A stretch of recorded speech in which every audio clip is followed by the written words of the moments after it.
TV, the voice for humanity. Welcome to Parrot TV, Talking Politics. With me, I have my co-host, Anthony Rivecchio, who is doing some work. So we've got Jose Padilla Jr., a former district leader from the 79th Assembly District, sitting in for Anthony.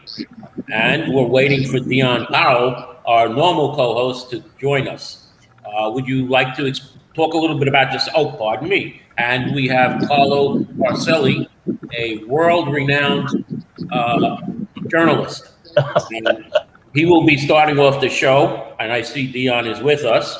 So, want to say hello to everybody? Dion, you want to start? Oh, we're going to start with me? Okay. I'm County Committeeman Dion Powell of the 79th Assembly District. I'm also a political consultant for campaigns, small businesses, nonprofits. And okay, enough of the plug. Jose, would you like to tell Mr. Dion Powell who you are? I am Jose Padilla Jr. I am a former Democratic district leader in the 79th Assembly District, and I've been a Bronx politics involved individual for many, many years.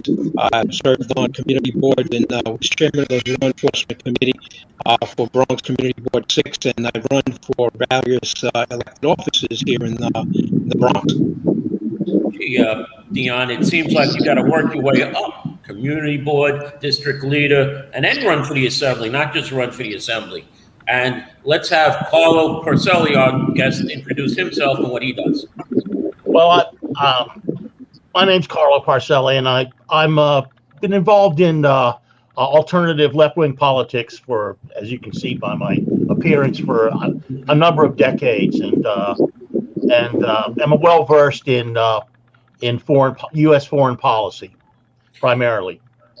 I have to ask you this question. You look almost exactly like Anthony Rivecchio's father would look. Are you related to Anthony Rivecchio at all? Not to my knowledge. Okay, we're going to start off with world politics. Yikes. You like that one, guys, huh? We're going to start off with world to defend himself, Press. He's not here to defend himself. Yeah, he is. He'll give it to me afterwards. Oh, by the way, Dion, this was the T-shirt given out at the Bronx Democratic Barbecue. This is the really? Dems T-shirt. That's pretty cute. You got a small slice of cake from Maestro's too? We missed you. Yeah, really? Okay. Next time, next year. At the end of the show, I'll talk about the Bronx County Dinner, which will be taking place on September 29th. But let's get to our guest first, our international guest, Carlo. Now, there's a little problem in the Bronx. We have a large Yemen community, and they had a rally over this weekend. It seems that in 2014, one of the large cities was taken over. In 2015, the palace was taken over, and it created a civil war between North Yemen and South Yemen. We have Saudi Arabia supporting North Yemen, and it seems like Iran is supporting South Yemen. Can you elaborate on that? Well, sure. It's a part. The situation to me appears to be part and parcel to the U.S.'s attempt to destabilize the Middle East in its entirety. And this conflict between the Houthi rebels and essentially forces, the traditional forces supported by Saudi Arabia as a proxy to the United States, really has its roots in the entire Middle East situation, the entire attempt to destabilize the Middle East, to keep it off balance. I mean, you can take it back as far as you want. You can take it back to Sykes-Picot if you want, to the almost the turn of the 20th century. You certainly have now you have Libya, which is a failed state. They've reintroduced slavery into Libya, where before that you had a country that was one of the most progressive in Africa. Now you have the two Iraq wars. You had the first Iraq War, which involved the Saddam Hussein's invasion of Kuwait. which the United States gave green light to. April Glaspie essentially told Saddam Hussein that the United States would not react if he invaded Kuwait, and of course that turned out to be a lie. And obviously that was a destabilization attempt. The second war was a nest of lies, and especially the WMD and the yellow cake and all of that that we're all very familiar with. And now we have the Syrian situation. I actually should probably mention Iran before I mention the Syrian situation, and the attempt to sanction and embargo Iran into submission.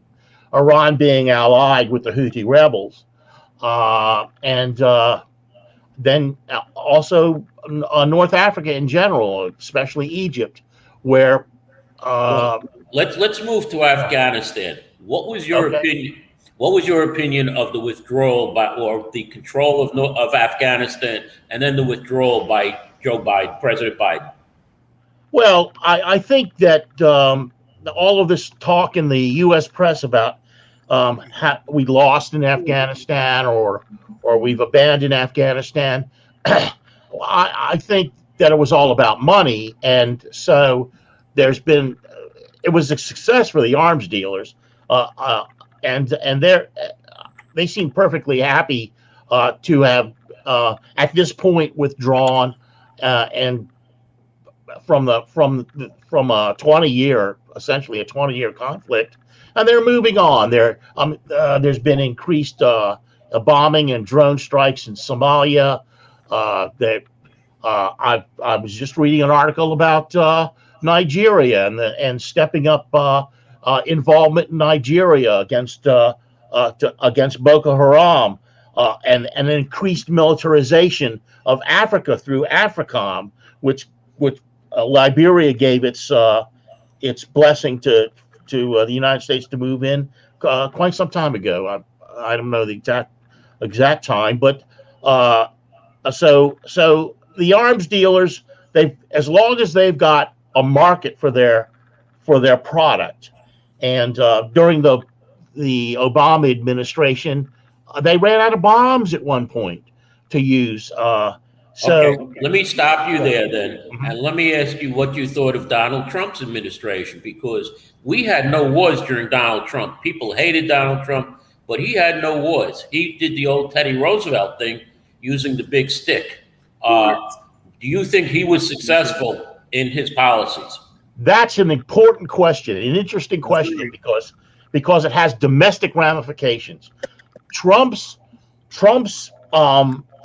supposed or apparent peaceful attitude, his desire to withdraw has elements in the America First position. He knew his base was sick and tired of sending their sons and daughters overseas while they got nothing here, that they felt that they were being abandoned here, and he read his base perfectly correctly, and so it was for domestic consumption to present these positions that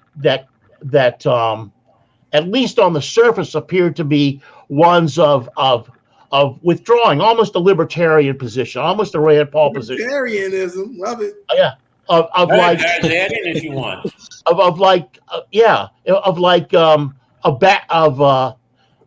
Not getting involved in foreign adventures that they would and they use the excuse that they couldn't win. But in reality, that's not what was happening. You wouldn't bring on a Bolton and a Pompeo if that was really your intent. You wouldn't put Elliott Abrams on to really try to destroy Venezuela with all kinds of nefarious schemes like Juan Guaido and the increased sanctions and the sending goods across a bridge from Colombia to Venezuela as a publicity stunt. All the dozens of things that slime ball Abrams did, if you really meant it. So like everything with Trump, it was just about Trump and to garner votes. And I think when he talks to Steve Bannon says, "Look, if you do this, you're gonna get more people behind you. If you if, and using the foreign ventures thing, it's something that Dustin and I want to talk about, and that is how they take the traditional leftist opinion, which is against these foreign incursions and wars and sanctions and embargoes, how the right does, and uses that for their own benefit when they see that the domestic audience is going to respond favorably to it. And I think that's what went on. Thing. No matter his intentions, still was a good thing at the end because we didn't get into any major military conflicts. So I agree with that. I also have a personal. All presidents do that. They support their base and their intentions. But if the end result is good, then I say, why not? I have a personal comment on that. I think that Trump is afraid of blood. Yes. And yes. I think Dr. He had no experience with that, and he feared, going to war. Everybody suspects World War III, every administration and Antichrist, but Trump, I believe, even though his intentions may have been malicious and self-serving, the end result was still good for international American policy. There you go. That's all I have. No, that's nice. I'm here in Washington, and you have to go to Andrews Air Force Base, and you have to watch those coffins come off the planes. I think personally for Trump, that was too gut-wrenching. But on the same hand, if he didn't go, at least occasionally, that would end up in the press, and he would seem un-American to his base, and I think that played a large role. He just didn't want to have anything to do with dealing with dead bodies and bloodshed. He'd rather just eat McDonald's and right. So he was all talk. Would it be fair to say that, in other words, he was basically protecting his image and at the same time trying to maintain that image of being strong and patriot and responsible to the United States? Would that be a fair assessment? Yeah. Yes. And he's not strong. So there's a kind of it was revelatory to me in the sense that he's a kind of coward and that a traditional coward, but he's also psychologically crippled, like most of these politicians at that level. But at the same time, he's not a Joe Biden who's just a stone cold warmonger. He's got blood on his hands going back to the 70s, and it was an interesting. It was an interesting thing to watch. It was very personal. Is it your feeling that how do you think the conflict now is going to resolve itself? Will Afghanistan, the terrorism, and will the United States be at risk for terrorist activity because of what's going on in the overtaking of Afghanistan? Let me go get my crystal ball. I'll be right back. No. Remove the mask, Scooby. You can borrow Robert Press's crystal ball. Yeah, I don't know. I don't know. I really don't. I mean, Can I say something? Sure. Let me transition this for you, Press, very easily. Number one, we never look at who funds these wars in history. So that needs to be exposed. Number two, back to Trump to Biden, I want to talk about internationally, switching to nationally, about General Milley, potentially leaking information to China about our commander-in-chief's next movements, right? The thing about Trump is he's such an interesting character where he causes a certain uncertainty internationally when it comes to military involvement. And that intimidation alone, as Sean Hayes taught me, peace comes through strength. So that was actually a good thing. But now you have this general. My question across the board, from veterans to common people, was this move by General Miley treason? Because right now the media is not even talking about it anymore. This was yesterday. Yeah, I'm to my mind, I have a much more salient question. I looked all over the media for an answer to this question, and that is, what was the substance of Miley's concern? What was the substance of it? And all I could find was this notion that Trump was unstable. Right. Well, anybody that knows anything about how these things work is, it's not just a matter of Trump getting on the phone and and then suddenly we've got bombers flying to wherever in the world, to China, for in this case, to bomb China. There's a chain of command in it. It's a process, and so it seems a little fishy to me, because Trump is not. He's not capable. He doesn't have that kind of power. He could say he has that kind of power, and he did. And the media was quick to quote it, to quote when he said that he was, he could do anything he wanted, which is right. The media, unfortunately, has politicized and polarized everything. Because even Clarence Thomas said it the other day that the Supreme Court is now being a political pawn, which is very dangerous. So obviously, this general, I'm not going to try to use the word compromise, but he let the media and the polarization affect his decision making, even though Trump had a track record of 4 years, being all talk. Yeah, that's a good point you make, and I think it's if they're going to make that the claim that Milley's move was necessary, they got to put up or shut up. They got to show some action that Trump was taking, other than the fact that he did put several of his cronies in high positions in the military. So if he did begin the process, it would have been more of a possibility than that it would begin or be successful than it would have been if he hadn't. Obviously, because the people who were like Esper, who were in place before that, were the only thing Trump. Wait a minute, Dion. Don't the presidents really have to consult with people like their cabinet? We heard Joe Biden say this. Well, I had to consult with my cabinet. I even brought in the vice president before we decided what we're going to do in Afghanistan. Isn't that true? Oh, yes, that's absolutely true. Yeah, that was the point I was trying to make before. Making before. It's a process. It's not. But you see. Yeah.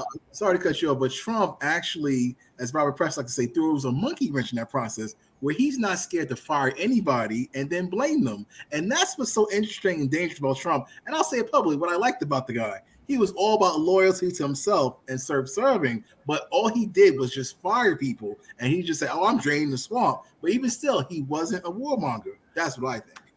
Dion, wait until you see January 15th. When Eric Adams becomes the mayor, or Curtis Sliwa, and see how many de Blasio people.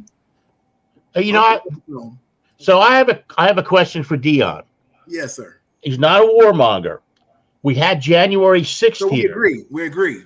Well, I agree. I think it's very personal with him. I think if there are wars taking place and he's making money but he doesn't have to know about it, I think he's fine with it. I don't think there's an ethical dimension to the man at all. But take January 6th, okay? There was violence. And Trump is obviously in denial. He doesn't want to hear about the violence.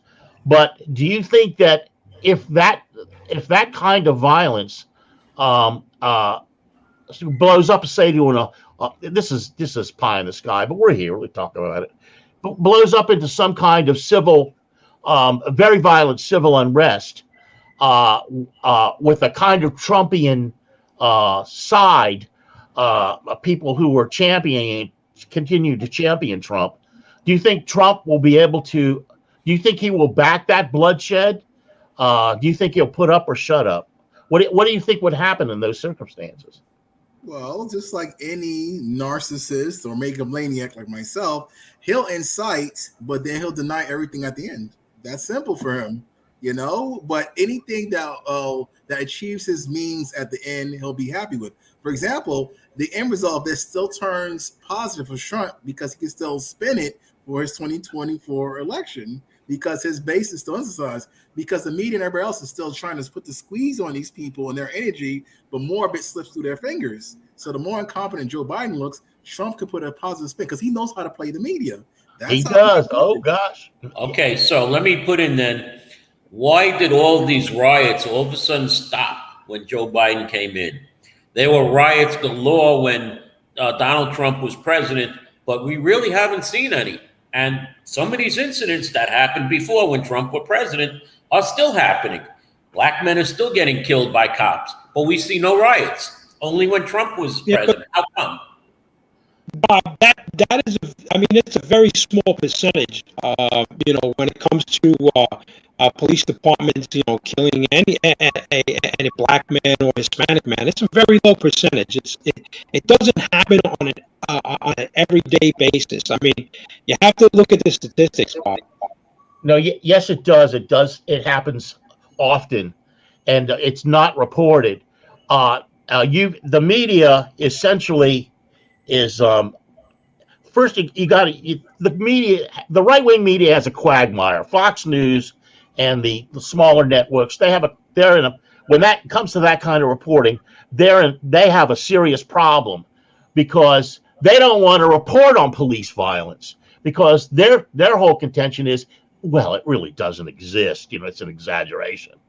But so the media that's controlled by the major corporations and are like kind of left liberal, if you want to say that, though for me they're not leftists at all. This neoliberal media, they also don't want to report on it because that makes Biden look bad when it happens.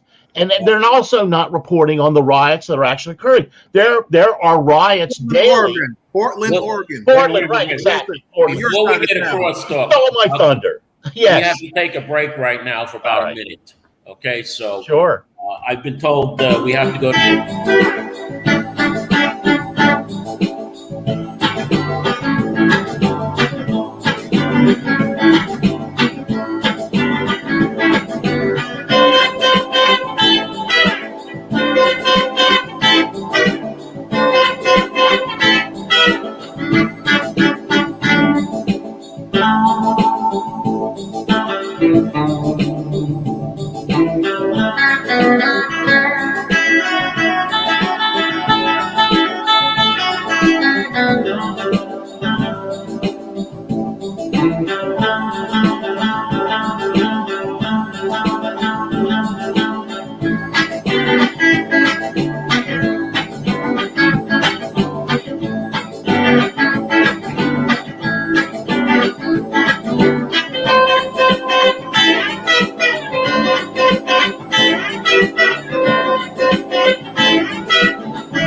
Keep watching the New York Parrot TV, the voice for humanity.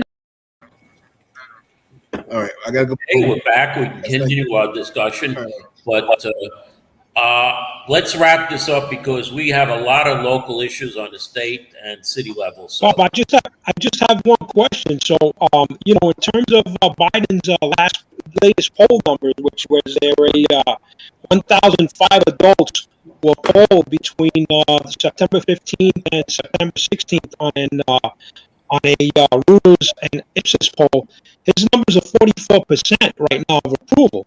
During Trump's administration, it was about 38%. So there's only a 6-point difference, and give or take 4% plus or minus.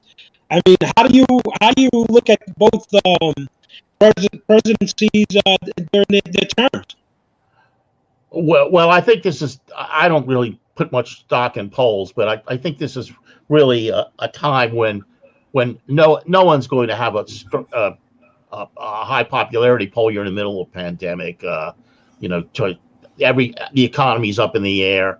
I just wanted to say one other thing that goes back to Afghanistan, which I kind of dodged, and that is you have to consider the Chinese Silk Road Initiative, and Afghanistan is central to that. As a matter of fact, it's so global that I was reading an article on Nigeria today, and the Chinese have involved Nigeria, of all places. It's nowhere near the usual pattern of the Silk Road through Asia into Europe in that initiative. So I think that in the future for Afghanistan, and I think it's already happening, there will be many, many more deals with the Chinese and people affiliated with the Chinese. Because I already see Robert Press about to say, I just got back from Africa, and I know for a fact Nigeria's president is promoting a lot of censorship with their social media in relation to some of these international affairs. Yeah, and that has to do with the new U.S. incursion into Nigeria and the supply of weapons. And they just supplied Nigeria recently with a bunch of Brazilian fighter jets. But ironically, I looked it up, and the company that's now building the jets that are going to Nigeria is a company in the U.S. that's affiliated with the Brazilian company that designed the airplane. That's so there's right. Who finances the wars? Money. Who finances the wars? Money. It's all about the money. But what are your feelings on New York? We probably might get up to about 1,143 refugees from Afghan that might be coming to New York. What are your feelings on that? They're coming. Listen. They should have been watching the old clips of the fall of Saigon. Years ago, before they got involved with the United States. I mean, I don't know what to say. I was a kid when the Gulf of Tonkin resolution took place, and I was only 16, and I turned to my father. I said, "Dad, this is bullshit. There's two little dinghies. Two little dinghies did not attack the Maddox. That's absurd." My father was a barber, but we had a cousin who cut hair at the Navy Yard. So we would go down to visit him. I saw those battleships. I knew these tiny, unless they had huge amounts of explosives and they were going to just ram the ship. And of course, it never happened. It was all fiction. But even at 16, I could sort through that. And so people have to take on a certain amount of their own responsibility. It's I don't know how much of a dangerous talk. Own responsibility is dangerous talk, and you come from a generation with two other dangerous words, which is called common sense. Now, let's not talk about that. Common sense. Come on. Don't get involved. My advice for the world is don't get involved with the U.S. They'll screw you every time. They're like the super Donald Trump, Yeah, but the United States is the savior of the world. All right, we're going to have to say goodbye to Carlo right now because we want to get into local politics, and he's international, so he's not really. Yeah, very knowledgeable. I read up on him. He's very knowledgeable. And I want to go into Jose Padilla's point about the 1,413 people coming from Afghanistan. Governor Kathy Hochul has already welcomed them. All right. So it's supposed to be they're supposed to be kept over in the one of the JFK hangars. Is supposed to be processed, and eventually you have to understand that they're going to be coming into our communities, and for the most part, they will be, they will be intertwining into some of the communities that have or identify with some of their religious beliefs and some of their cultural interests. So, That's right. That's something that, in terms of politics, the politicians that represent these areas are going to have to be wary of and be able to, to understand what their needs are going to be from here on in the future. And let's hope they're properly vetted and just don't walk through the gate, as Dion said he did when he came back from Africa. It's always about me, isn't it? Well, listen, I mean, anything can happen, but it's my impression that that they will, that they're supposed to, and some of them are supposed to be allies of the United States. I mean, Right. but we all know that sometimes we have something that can just go straight through the system. But for the most part, they're supposed to be allies. So we'll see. Well, the worry right now is of the equipment, the planes and everything, the uniforms even, that a plane coming in that says United States on it will be filled with the Taliban or even ISIS people and land at an airport and be welcomed. And then who knows what's going to happen. Another 2 words. Well, I'll tell you, the Biden administration recently has taken, being friendly. Well, wait a minute. I with see the, Carlo's still with us. Carlo, can you say anything with the about that? with the airline interest. I mean, with the airline industry, they want to make it more friendly. So, that's something that that could be a point of concern. Carlo, anything to say about that? You're on mute. You're on mute, brother. You're on mute, brother. About the I would simply say that I would hope that the vetting process is serious enough to take those concerns off the table. That's all. What about the planes that were left and the uniforms that like I said, I heard a story that they're worried that a plane will come with people dressed as United States soldiers, and then who knows what's going to happen. Well, I think that's Hollywood. okay. So I really think that's Hollywood. I think they have vetting processes. They have specific vetting processes that could handle it. But I guess we'll find out. So, Carlo, you're saying you trust the United States to handle this management system of theirs? There's no mismanagement? Well, No incompetence? if it's outsourced, no. But if it's the old traditional vetting processes that they go through, I think they can probably handle it. Terrorist attacks in this country by people from the Middle East are very, very rare. Domestic terrorism is higher, right? Domestic terrorism? Oh, absolutely. If the FBI hasn't set up the terrorist if the FBI hasn't bought the terrorists, they don't have anybody to bring down except for the right-wing people that they're actually aligned with to a large degree.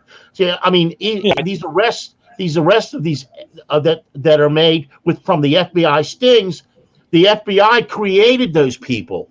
They went up to them and they said, "Look, hey, you want to help me bomb this synagogue? Look, we'll work together. I'll get the bombs together. You get some guys together, and then they sting them." So it would be fair to say there's a little bit of an entrapment issue there, right, Carlo? Yeah, a little bit, more than a little bit. Carlo, you're also insinuating that the FBI creates domestic terrorism and the CIA creates international terrorism. Is that true? Oh, absolutely. You hit the nail on the head there. I mean, there's no doubt about it. All right, guys, let's move on to something why Jose is here. The mayor has a problem at Rikers Island. He brought up the 5 issues that he's going to do. And when asked by reporters, how come you're not going to Rikers Island? He said, well, I'm going to go when the time is right, when my programs that I set up is going to work. And you know what? He's got 112 days left, or 111 actually today, in office. He seems to be stalling. Jose used to be. You were working at Rikers, right? Correct? No, I work for the state, Bob, for the state. So I worked at Sing Sing Correctional Facility. So we would receive the actual inmates that were already convicted, and they were waiting transfer from the facility at Rikers, doing 1 year or above. Misdemeanor is 1 year or less. 1 year or above. But the issue with Rikers Island is that he has avoided. I think he recently said that he had visited Rikers Island, and from my understanding is that he has not visited Rikers Island, and I think he's scared to visit Rikers Island. Dion, anything? Well, I've been to Rikers Island a few times under my ministry for faith and reentry, right? So my whole thing is this. De Blasio's the lame duck. He's going to ease on out. Hochul's here. But after looking at the contracts and the grants, my purpose in life is to get the contracts and the grants, the people that look like me, from the community like me, to actually go in there and do some effective things. Because guess what? Just like all the other nonprofits in the hood that are anti-gun violence, they should all have their contracts and grants revoked for the new fiscal year, because all those numbers have increased, and give it to people that can actually do damage. Okay, so both of you have been to, you've been right to Rikers. Jose, you've been involved with people who come from Rikers. Is Rikers doing but a I've been, good job? Bob, I have visited Rikers Island. So, I'm familiar with the institution. I have friends in upper management that are, that are bosses actually at these facilities. So I'm well aware of what's going on there. It's, it's not like, we don't have any idea. I mean, I think I'm in a better position to talk about some of the issues there than some of these people that that are in the De Blasio administration, and some of these elected officials that they refer to the correction officers while they're visiting there.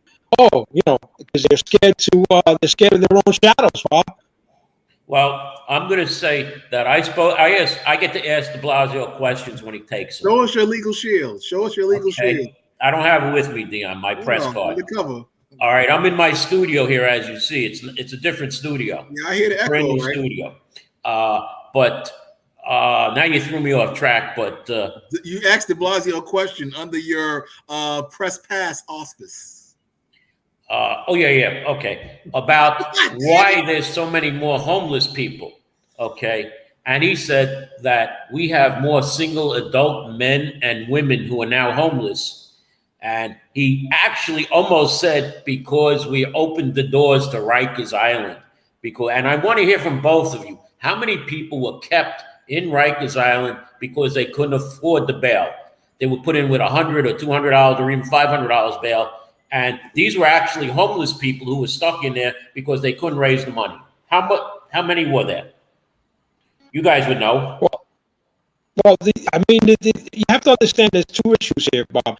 That at the state level, many of the individuals that are being released, and once they go through, if they have a work release program and they fulfill their obligation, they are then allowed to go, and go on to society once they fulfill their obligation.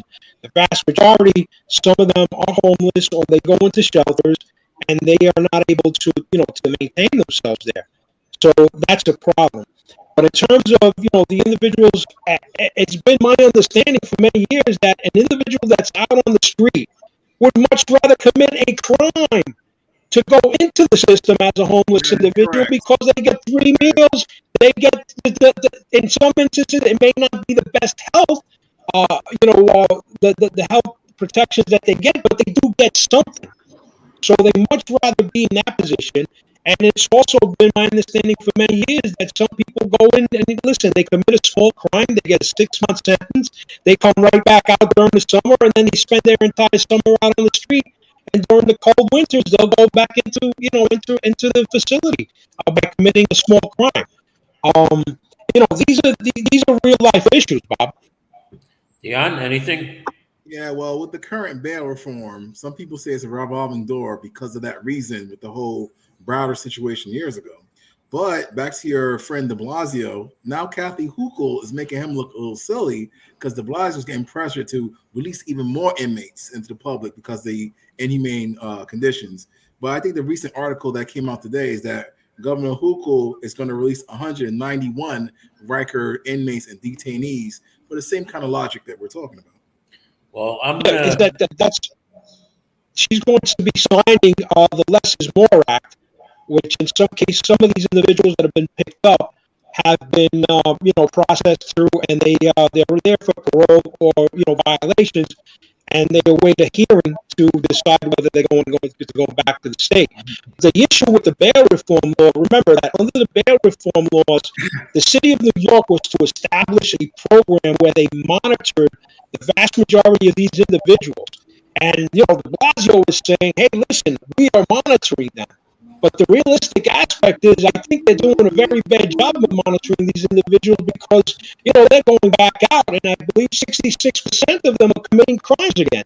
So, how safe can our communities be when, they're not monitoring them? And I don't think that they had a system in place that would have, I would have been able to address that issue when it was the time. And this is what we're realistically living right now. I just want to say quickly, Jamal Bowman went to Rikers Island, and what is he going to do? Because it's not in his district.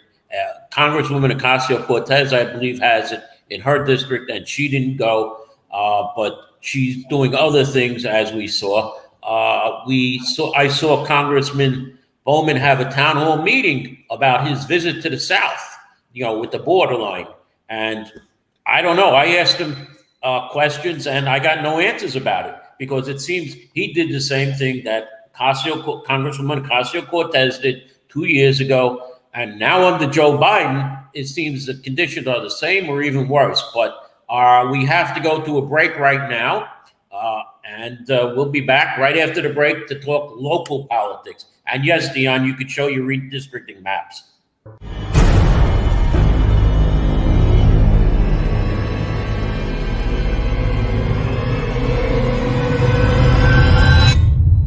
Parole TV, the voice for humanity. We're back. We're back. Go ahead, Dion. Bob, I just want Districting. to say one thing that that the whole issue with Rikers here is that they're basically trying to implement their plan of closing down Rikers, and that's the bottom line here. That is the bottom line. Just like they want to do the Division Zero, that's the same thing. So they're going every which way they can possibly go to shut down Rikers, and I am in a disagreement with that position because you have to remember that these particular local jails that they want to build not only are going to take a lot of money from the budget, but they're not going to serve the communities very well. And that's been a proven fact at the state level. You can see that when Governor Cuomo and the previous administration closed down a lot of facilities here in the city that will work with these programs. Well, Jose, let me go before you, Dion. Jose, I was told that they want to close Rikers because they want to extend the runways on LaGuardia Airport. LaGuardia expands, exactly. And they're also going to put a bridge to Hunts Point, so the material, the produce can get in and out faster from Queens and Long Island. Well, right now, we have to remember that it's up to the next mayoral administration. This is beyond the mayor. This is federal government. Well, okay. They have to have a consortium, right? Because if it involves the FAA, it's obviously the federal government, but the property sits on city property, so it would have to be a joint put together of a plan. As if you remember, it's called eminent domain. The city can take your house, the state can take your house, and the federal government can take your house. So they can take Rikers Island, the federal government, and they want to do it to extend the runways at LaGuardia. It's through the state, actually. Go ahead, Dion, anything? Well, if I can share my screen, I can show you some secret sauce. Are we going to talk now redistricting? I'm going to transition from Rikers to redistricting, okay? I have two presentations, visual aids, okay? First up, I'm going to show you guys what's actually going on at Rikers, what potentially is going to happen to Rikers. Let me just find the screen share here. Okay. Let's see. This is a little tricky for me. Let's see if this works out. All right, can you guys see the screen? Share. Yeah, something's on there. Yep. Okay, can you see my screen now? Yep. Fort Morris Station. Right, this is Rethink NYC. As a consultant, I'm horrible because I give out so much free information to you guys. All right, so this is Rethink NYC.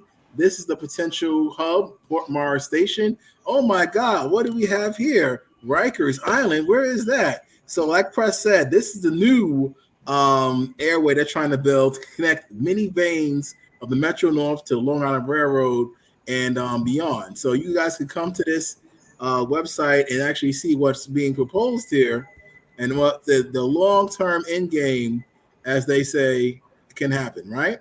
So now I'm going to transition to redistricting. Now, this is for my homegirl, Amelia, who I've known since the Young Democrats. Please shout out to her. She made the whole candidates Excel from the previous cycle of who did petitions. Very comprehensive. You should donate to her because this is the potential. Well, wait a minute. We should note, though, Dion, that there were two sets of redistricting maps that was set out. Right. There was One one, was a Democrat. Republican. Right. There was a Republican, Bob, and a Democrat, and they could not agree on each other's plan. So, you know, it now goes up to, you know, to the point that they're going to be talk about having that in a hearings moment. again, I believe. Wait, I'm getting to that. Look, Okay. if you see on the left-hand column, these are the Democrat choices, and the R's represent the Republican choices. Now, my question to you guys is, what would you like to see first? Whatever you want. You know, I know think what the it doesn't Republicans matter, do. Dion, because at some know what they point this particular plan will be reshaped or revamped. Right, that's the disclaimer here, but this is what came out the other day. So I'm gonna start with The Republicans, Dion, the Republicans want to get rid of a Democratic congressional seat on Long Island, while the Democrats want to get rid of a Republican seat up by Buffalo, Syracuse. Right, but No, not a Republican seat. They are looking. The Democrats are looking to eliminate 5 Republican congressional districts if they possibly can. So you know they're looking to get rid of 5 if they can upstate. Right, but for all right, Dion, go ahead. But for our purposes, gentlemen, we're going locally then locally. That stuff maybe next time. So right. How does it affect your district, Dion? How is it going to affect your district? Okay. Well, okay. You want to start there? Let's start there. Let's go to the Democrat House of Republicans potential, right? So once again, thanks to Amelia, I went to House of Representatives on the Democrat proposal. Now I'm going to zoom in for you, family, to the Bronx, New York. All right. So now, as you can clearly see from this map here, from my little cursor, this is my area, Marsania, South Bronx. This is going to be the new potential area for a congressional district. Some of AOC's districts goes over Richie Torres, but we're making this entire Bronx. Now up to the right-hand northeast Bronx, this is what's going to potentially be AOC's district if she runs re-election and wins it, okay? Now if we go further north to Bowman, this is where they're pushing him up to potentially on the Democratic side. Now, if you are so inclined, let's go see what the Republicans have to say about it. This right now, what you're looking at here is what the Republicans would like to see happen.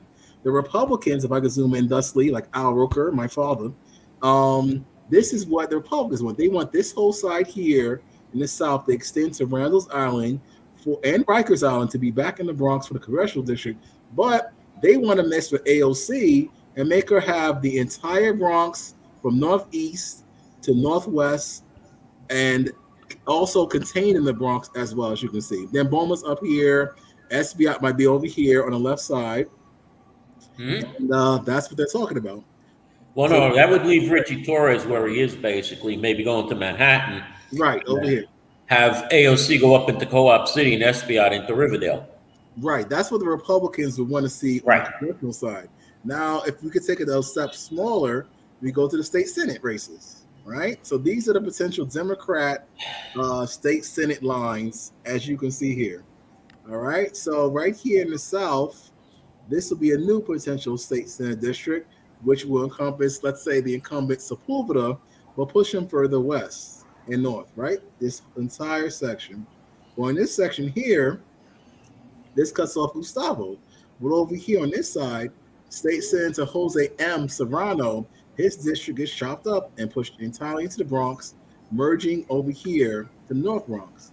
But this section right here in Parkchester is Gustavo as well. But over here on the right-hand side, Biaggi. So they're messing up her lines as well. Up here, we have state citizen Jamal Bailey. And yeah, that's pretty much it. And they're going to push him up further north into Mount Vernon. There directly. This is Biaggi over here and so forth. So that's for the state senate. But let's see what the Republicans want, right? Well, Dion, as far as it goes, Biaggi wants to give up the South Bronx and go up more into Westchester. Well, this is what Republicans may be helping her out. So this is what Biaggi would have theoretically if the Republicans have their way. Over here, she could take Inwood, all that good stuff, and then she'll end up over there, right? And then over here, theoretically, Gustavo's in trouble because then he'll get pushed up further north as well, in northeast to Allerton and Pelham Bay, Pelham Gardens. And then over here, Jamal Bailey will be pushed up north again, which, New Rochelle even. Wow, it's crazy. And that's pretty much it. Now, I don't think they're going to push Jamal Bailey around. That's the county leader. That's ironic. That's funny. That's right. He's going to make his own. You got to remember, gentlemen, you got to remember that, they're going to be having self-interest. So they're going to try to choose their voters and gerrymander as much as possible, and they have the control. They have the control, and it just basically, it remains to be seen how each individual will be fighting for, to maintain their district so that they can have their voters, and who's going to get what, and at the end of the day, and how this is going to all turn out. Well, I think all three of us can agree that these lines are going to be rejected, and a second set's going to have to come up, which also will probably be rejected because it'll be on party lines.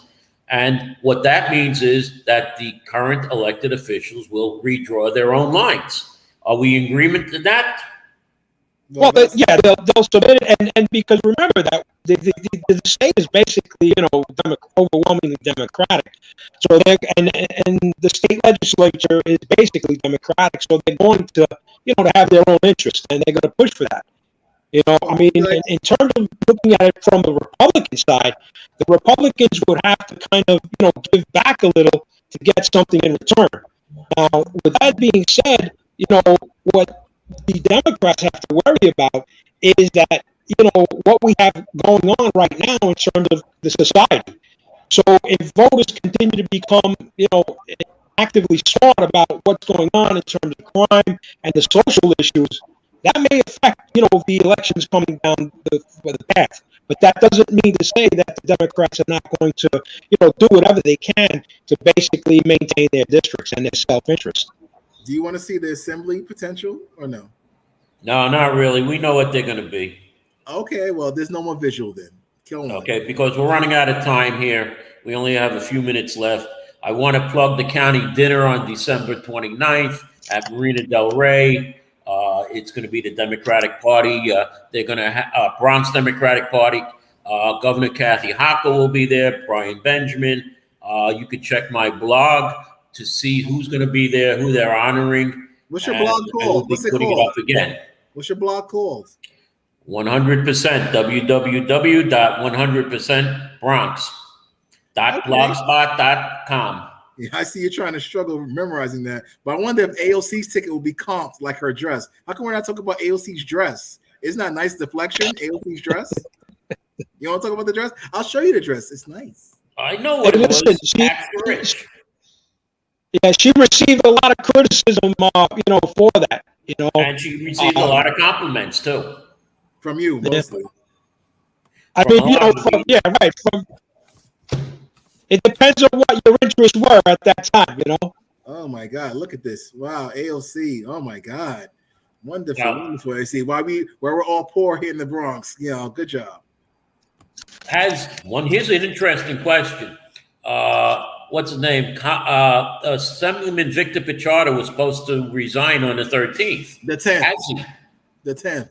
Yes, he has. Have you gone to his assembly website, Mr. Press, to find out? No, I haven't. It's just that it's been very quiet, and I know that people are fighting or getting ready for his seat. Yudeka Tapia seemed to be the favorite for his seat, but it appears that there's been a little problem with Congressman Adriano Espaillat, and Oswald Feliz, the councilman, who is doing a great job.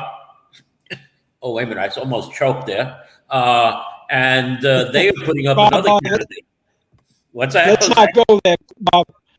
You know what I call the councilman, right? And this is on record. I call him Councilman Clueless. Who's this? Well, Which all councilman? right. Anybody have anything final to say? Because, by the way, Governor Hochul had to make 2 appointments to JCOPE. And I think that JCOPE is nothing, that they can't do anything. Yeah, because, remember, there were appointments from the Cuomo administration, Bob. right. One of them was one of Cuomo's people who said, and they wound up saying that, oh, Cuomo can keep his $5 million from his book. So, I mean, what can I say more? Carlo, what do you think about that? Have you heard about a governor's book? Have you picked up a copy, Carlo? No, but I'm actually I'm still waiting.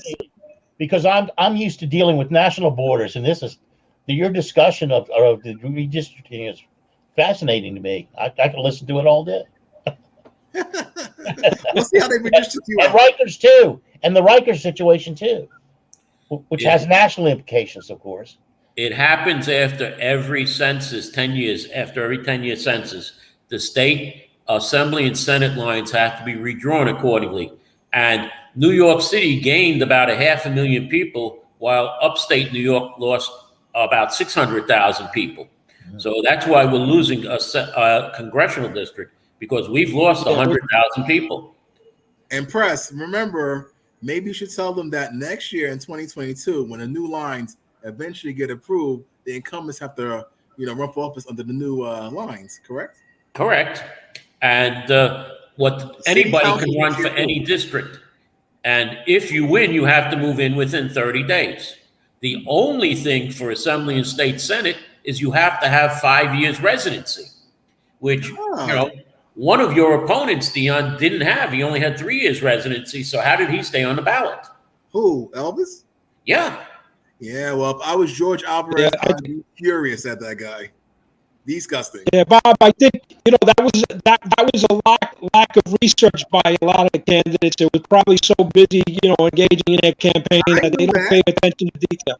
I have the guy above me. He's the one that told me. I didn't have the money, and I agreed that we would not challenge each other's positions. But like I said, George Alvarez, who I mentioned, who was the other Latino, if he would ran with the information, knocked out Elvis, he would have been the current assembly person. But we all agreed, because of COVID, we will not challenge each other's positions, much to our detriment long term. But that's what happens when you have integrity in politics. It comes to bite you in your ass. Right, Carlo? Yes, right. Whatever you said, right. What do we got? We got 2 minutes left. Anybody want to say any final words? Well, let me just Bob, we didn't cover. Go ahead, Carlo. Go ahead. Okay, I just wanted to say that you can see Lenny Bruce behind me, and Lenny Bruce once said about the Chicago electoral machine. He said, "They're so corrupt, it's thrilling." Mayor Daley machine, and I'd be interested in hearing in the short time about a little bit of corruption in local politics up there. If you're free to talk about it. That's another episode. That's entire. That's what this entire series is about. This is episodic. Every Friday, 12 o'clock, New York Pride. This is an episodic serial show about just that. You ought to think about it. I'm sorry if I left for a moment, but you wanted AOC, Dion? Now here we go again. It's all about press. Watch Am I this, correct? You wanted AOC, Mr. Producer, if you can. Here you go, AOC. June 23rd. All right. Re-elect AOC. That's wonderful. Okay. We love AOC in the Bronx. Queens, not so much. We love AOC, right, guys? She's done so much for us. Hopefully, I can buy a dress from the next one. Terrific. She's woken up Congress. I'll give her that. I'll give her that. And that's why they can't get rid of her. She has woken up Congress, and basically, I think she will be replacing Nancy Pelosi, or I should say, have that seat maybe in some years if she doesn't run against Chuck Schumer. That would be very interesting. Well, Bob, Chuck Schumer's been making the rounds. You see him out here, each and every day out here. So, you never know. Oh yeah. Well, Dion, I have a photo from the Y of Mayor de Blasio doing that at the Y. But YMCA. Why? Did you do it, bro? YMCA. Come on, do we it. had a new Y at the ribbon cutting at East 220.